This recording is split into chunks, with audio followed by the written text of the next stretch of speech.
this is Dana with Novels Alive TV, and today I have Yoshi Shiraki with me, and you have done a pretty incredible book that's called My Body's Just For Me, and it's for children, and you wrote it with your mother? Yes. And then you lucked out by marrying somebody who could do the illustrations. I lucked out big time. And it's a beautiful book on a very sensitive subject. And so why don't you tell us a little bit, you were telling me how this all started with your niece, Yeah. Delaney. Yeah, basically 7 years ago when my sister had her first child, and I haven't started yet, so Delaney was the first granddaughter to my mother. My mom wanted to create a tool that would be sensitive enough and easy enough to introduce to a 2 or 3 year old about this particular topic, the prevention of sexual abuse. So she came to me and actually said, "Hey, can you help me create this book?"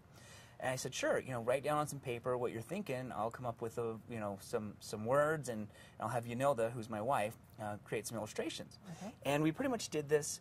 Nothing more than printed paper from our printer and stapled it, and that was our book.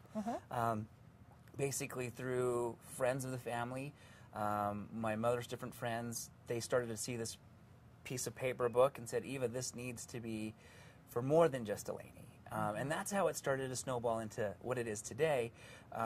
We kind of said, yeah, that's a great idea. We are making Delaney aware of this, but there are so many other children that need to be aware of it too. So that's how it kind of happened. And again, it is a very sensitive subject, and especially when you're talking 2- and 3-year-old children. Yes. And how to go about doing that. And obviously, parents like this book. Yes. Yes. And they like the way that you introduce and how you talk about this subject that's at the age level, that appropriateness. Right, exactly. That was the most difficult part, is keeping this topic almost happy, if you can even imagine that. Yeah. And so being able to introduce it at such a young age, one of the reasons why we decided to make it for that age is a lot of statistics show that unfortunately this type of abuse happens at infancy. As sick as that may sound. Yeah, it is. Yeah, it starts at infancy, but then the researchers also show that most of the memory of children that have gone through this start to remember at about 3. And so we said, well, we need to start educating them at 3. And so that's how that idea came to, on creating such a book for such a young age. And to be honest, actually what we wanted to do was just simply buy a book. My mom says, well, we got to go to Barnes & Nobles and buy a book, which we did and couldn't find anything of. And then that's when she says, well, let's just write our own. So that's how that happened. That's pretty incredible, and it isn't paper. I mean, it's hard, so that you do have little kids that can look at it and you don't have to worry about the pages being torn or anything like that. Exactly. It's beautiful, and then you've also got a website. Yes. Talk about that a little bit. We have a website, www.protectourangels, and what we wanted to do is create a website that goes hand in hand with this book, but the website's more to educate the parent, the adults. There are ways that there's signs that someone can look for. We were talking about that earlier. Exactly. There are things that parents need to know if a child ever brings this up to them. So basically, it's more or less to help educate the parent.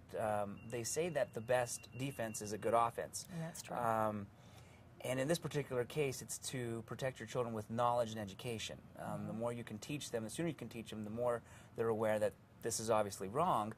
Because for many children, they don't even know it's wrong. That's the thing that scares me. 90% of sexual abuse victims know their offender, basically. So it's either an uncle or a father or a brother. And so what ends up happening is these children are influenced by this individual that they actually care for. And they're told... And love. Yeah. And so it becomes a terrible thing because they don't know, they don't want to get them in trouble. They don't want to be in trouble. They stay quiet. And that's the thing. So for many of these children, abuse can go on for years. Years and years. Yeah. And there's the trust factor as well. Exactly. I mean, they trust these perpetrators, and they love them, and like you say, they don't want to get them in trouble. Exactly. But what happens as adults? Yes, absolutely. Basically, I mean, this ruins their life, more or less. I've got a friend who's actually a therapist, and she says it's amazing, these teenagers that come in are just completely messed up because of the years and years of this, before they were finally old enough to say, whoa, this Something's wrong. yeah, something's majorly wrong. And I think, too, at this really young age, they may have an uncomfortable feeling, but not really know that it's wrong. Exactly. And that's natural to feel like, okay, there's something wrong, something's not good here, but not to recognize that this is really bad. This is a bad thing. Absolutely. You know, interestingly enough, in a study that they've done, that exact emotion creeps in at about the age of 5. They're so innocent as little children, and about the age of 5 is where they start to go, wait, this stuff kind of feels bad. This kind of feels wrong. Prior to that, they almost don't even know to think that this is bad. And that's what's scary. It's really, really scary. And I think you've tackled this subject in a very healthy manner and can help a lot of little children and parents help deal with this subject. Thank you. Thank you so much, Yoshi. Thank you very much. I appreciate it.